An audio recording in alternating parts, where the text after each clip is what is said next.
प्रदेश की 58 विधानसभा सीटों के लिए चुनाव की प्रक्रिया शुरू हो गई है। इसी क्रम में शुक्रवार से कलेक्ट्रेट पर संभावित प्रत्याशियों द्वारा नामांकन पत्र खरीदने का दौर शुरू हुआ। इस दौर में सभी प्रत्याशी जीतने के उत्सुक दिखे, लेकिन एक प्रत्याशी हसनूराम अम्बेडकरी ऐसे दिखाई दिए जो सिर्फ हारने के लिए चुनाव लड़ रहे हैं। जी हां, हसनूराम अम्बेडकरी अब तक 93 चुनाव हार चुके हैं और इस बार वो खेरागढ़ एवं ग्रामीण विधानसभा से नामांकन दाखिल कर रहे हैं। अब तक वो राष्ट्रपति, प्रधानमंत्री, विधायक, सांसद के अलावा खंड स्नातक एमएलसी का चुनाव भी लड़ चुके हैं। इनके पास गरीबी के चलते चुनाव लड़ने के लिए पैसा नहीं है, लेकिन इनको किसान होने के नाते प्रधानमंत्री किसान सम्मान निधि प्राप्त हो रही है, जिसको वो चुनाव में खर्च कर रहे हैं। अगर भारत न्यूज़ से बात करते हुए निर्दलीय संभावित प्रत्याशी हसनूराम अम्बेडकरी ने स्वयं स्वीकार किया कि वो हारने के लिए चुनाव लड़ते हैं और जीवित रहे तो शतक पूरा करेंगे।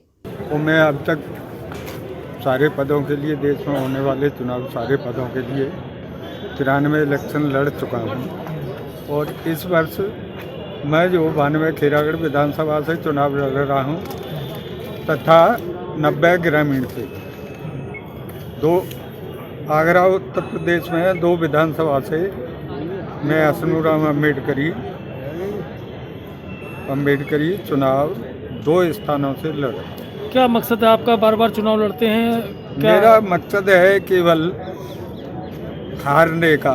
जीतने वाले तो बहुत दावेदार हैं और जीतने के बाद उनका पता भी नहीं चलता। शायद में यह है कि जनता के बीच में जब तक हार रहा हूँ, जब तक ये जो एक रोमांचक चीज़ जनता को मिलती है, जनता को बहुत बड़ी खुशी है।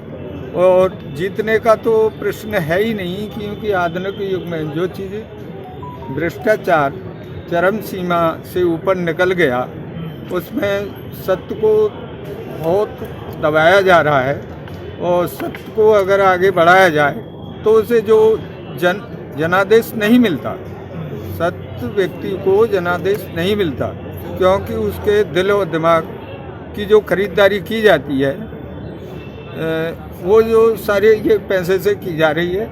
यहाँ देश में जो पैसा बाहुबल्य पैसा है और दूसरा उसमें जनादेश की शक्ति, बस वो जिसका गलत काम करने में वो पीछे नहीं हटता। तो आप सिर्फ हारने और हारने के लिए ही चुनाव लड़ रहे हैं? केवल मेरा उद्देश्य चुनाव हारना। अब देखना होगा कि अम्बेडकरी ये चुनाव कितने वोटों से हारते हैं। फिलहाल हसनूराम की ये चुनाव लड़ने की मुहिम देश को लोकतंत्र को दर्शाती है, जिसमें कोई भी व्यक्ति कितने भी चुनाव लड़ सकता है। अगर भारत न्यूज़ के लिए राजेश कुमार की रिपोर्ट।